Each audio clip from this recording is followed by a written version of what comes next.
تمہیں مدہوش جو کر دے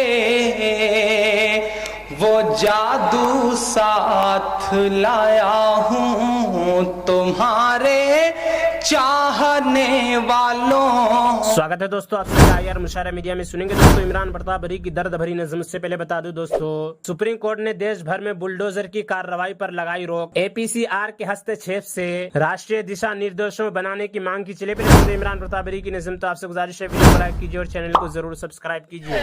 تمہیں مدہوش جو کر دے وہ جادو ساتھ لایا ہوں. آشوتوش بھائی، انور صاحب، مظہر بھائی سب بہت پیارے ہیں. آ کر کے پتہ چلا، فون پہ بات ہوئی تھی تو لگتا تھا کہ یقیناً بہت میٹھے ہوں گے، لیکن آگے قریب سے لگا کہ بہت پیارے ہیں اور بہت محبت دیتے ہیں. تمہیں مدہوش جو کر دے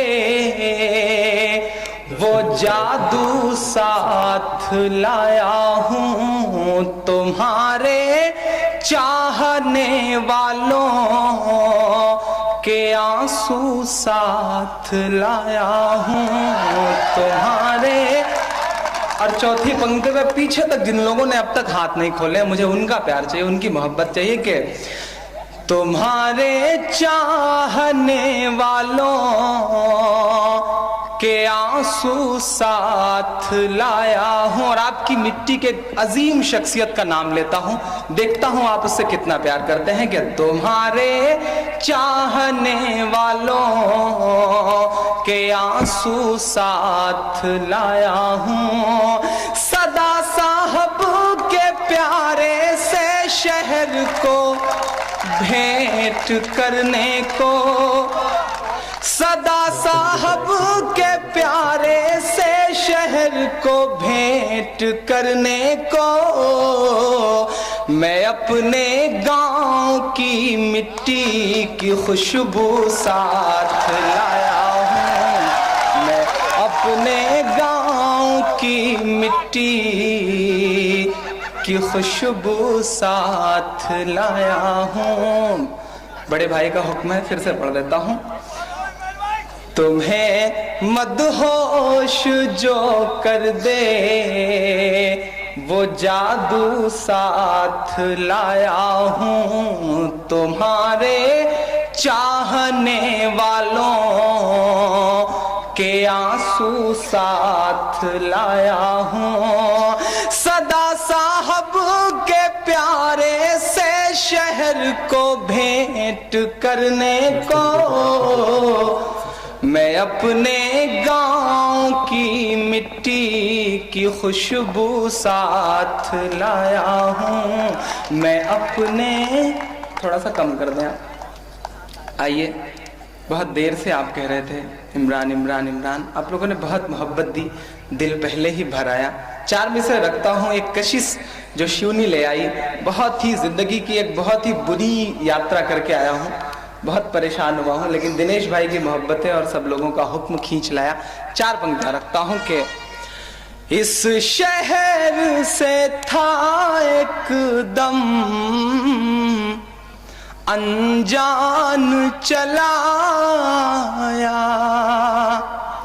اس شہر سے تھا ایک دم انجان چلا آیا، بننے کے لیے دل کا مہمان چلا آیا، بننے کے لیے دل کا مہمان چلا آیا. اور کتنی تھی کشش یارو. چوتھی پنکتی پہ آپ اپنی محبت کے لیے تالی بجائیں گے. کہ کتنی تھی کشش یارو تم سب کی محبت میں، کتنی تھی کشش یارو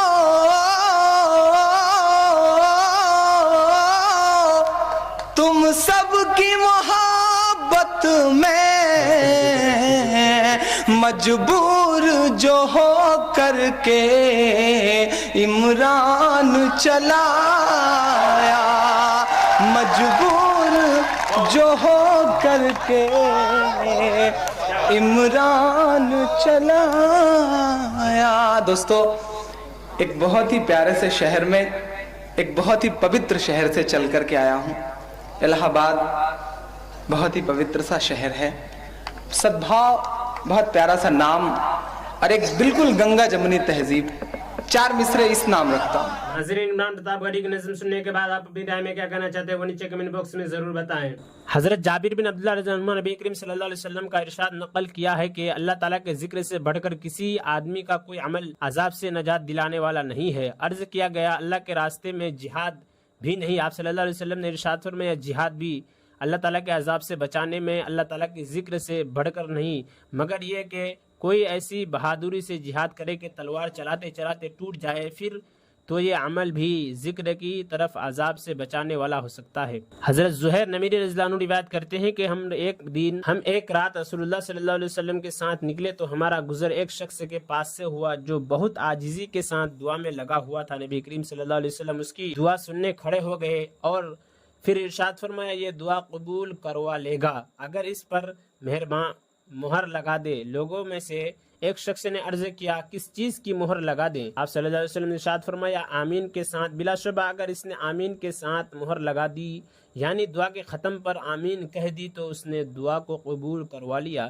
پھر اس شخص نے جس نے نبی کریم صلی اللہ علیہ وسلم سے مہر کے بارے میں دریافت کیا تھا اس دعا مانگنے والے شخص سے جا کر کہا فلاں آمین کے ساتھ دعا کو ختم کرو اور دعا کی قبولیت کی خوشخبری حاصل۔ حضرت ابن عباس رضی اللہ عنہما روایت کرتے ہیں کہ نبی کریم صلی اللہ علیہ وسلم نے ارشاد فرمایا قیامت کے دن شہید کو لایا جائے گا اور اس کو حساب کتاب کے لیے کھڑا کر دیا جائے گا، پھر صدقہ کرنے والے کو لایا جائے گا اور اس کو بھی حساب کتاب کے لیے کھڑا کر دیا جائے گا، پھر ان لوگوں کو لایا جائے گا جو دنیا میں مختلف مصیبتوں اور تکلیفوں میں مبتلا رہے، ان کے لیے نہ میزان عدل قائم ہوگی اور نہ ان کے لیے کوئی عدالت لگائی جائے گی، پھر ان پر اجر و انعام اتنے برسائے جائیں گے کہ وہ لوگ جو دنیا میں عافیت سے رہے اس بہترین اجر و انعام کو دیکھ کر تمنا کرنے لگیں گے کہ ان کے جسم دنیا میں قینچیوں سے کاٹ دیے گئے ہوتے اور اس پر وہ صبر کرتے۔ حضرت ابو ہریرہ رضی اللہ عنہ روایت کرتے ہیں کہ رسول اللہ صلی اللہ علیہ وسلم نے ارشاد فرمایا اللہ تعالیٰ کے یہاں ایک شخص کے لیے ایک درجہ بلند مقرر ہوتا ہے لیکن وہ اپنے عمل کے ذریعہ اس درجہ تک نہیں پہنچ پاتا تو اللہ تعالیٰ اس کو ایسی چیزوں میں مبتلا، بیماریاں و پریشانیاں وغیرہ میں مبتلا کر رہتے ہیں جو اسے ناگوار ہوتی ہے، یہاں تک کہ وہ ان ناگواریوں کے ذریعے اس وجد درجہ تک پہنچ جاتا ہے۔ حضرت سلمان فارسی رضی اللہ عنہ روایت کرتے ہیں کہ نبی کریم صلی اللہ علیہ وسلم نے ارشاد فرمایا مسلمان جب اپنے مسلمان بھائی سے ملتا ہے اس کا ہاتھ پکڑتا ہے یعنی مصافحہ کرتا ہے تو دونوں کے گناہ ایسے گر جاتے ہیں جیسے تیز ہوا چلنے کے دن سوکھے درخت سے پتے گرتے ہیں اور ان دونوں کے گناہ معاف کر دیے جاتے ہیں اگرچہ ان کے گناہ سمندر کے جھانک کے برابر ہوں۔ حضرت انس بن مالک رضی اللہ عنہ روایت کرتے ہیں کہ رسول اللہ صلی اللہ علیہ وسلم نے ارشاد فرمایا جو شخص اچھی طرح وضو کرتا ہے پھر اجر و ثواب کی امید رکھتے ہوئے اپنے مسلمان بھائی کی عبادت کرتا ہے اس کو دوزخ سے 70 خریف دور کر دیا جاتا ہے۔ حضرت ثابت بنانی رحمۃ اللہ علیہ فرماتے ہیں کہ میں نے حضرت انس رضی اللہ عنہ سے پوچھا ابو حمزہ خریف کسے کہتے ہیں؟ فرمایا سال کو کہتے ہیں یعنی 70 سال کی مسافت کے بقدر دوزخ سے دور کر دیا جاتا ہے۔ حضرت انس بن مالک رضی اللہ عنہ روایت کرتے ہیں کہ میں نے رسول اللہ صلی اللہ علیہ وسلم کو ارشاد فرماتے ہوئے سنا جو شخص بیمار کی عیادت کرتا ہے وہ رحمت میں غوطہ لگاتا ہے اور جب وہ بیمار کے پاس بیٹھ جاتا ہے تو رحمت اس کو ڈھانپ لیتی ہے۔ حضرت انس رضی اللہ عنہ فرماتے ہیں کہ میں نے عرض کیا رسول اللہ یہ فضیلت تو اس تندرست شخص کے لیے آپ نے ارشاد فرمائی جو بیمار کی عیادت کرتا ہے خود بیمار کو کیا ملتا ہے؟ رسول اللہ صلی اللہ علیہ وسلم نے ارشاد فرمایا اس کے گناہ۔ اور عمران پرتاپ گڑھی سے جڑی خبروں اور نظموں کے لیے ہمارے اس چینل کو ضرور سبسکرائب کریں۔ ملتے ہیں کسی اور ویڈیو میں سے نئی نظم اور نئی خبروں کے ساتھ، تو جب تک کے لیے دیجیے مجھے اجازت اور رکھیے اپنا خیال۔ آپ دیکھ رہے تھے آئی آر مشاعرہ میڈیا اور میں آپ کے ساتھ محمد ثاقب۔ السلام علیکم ورحمۃ اللہ وبرکاتہ۔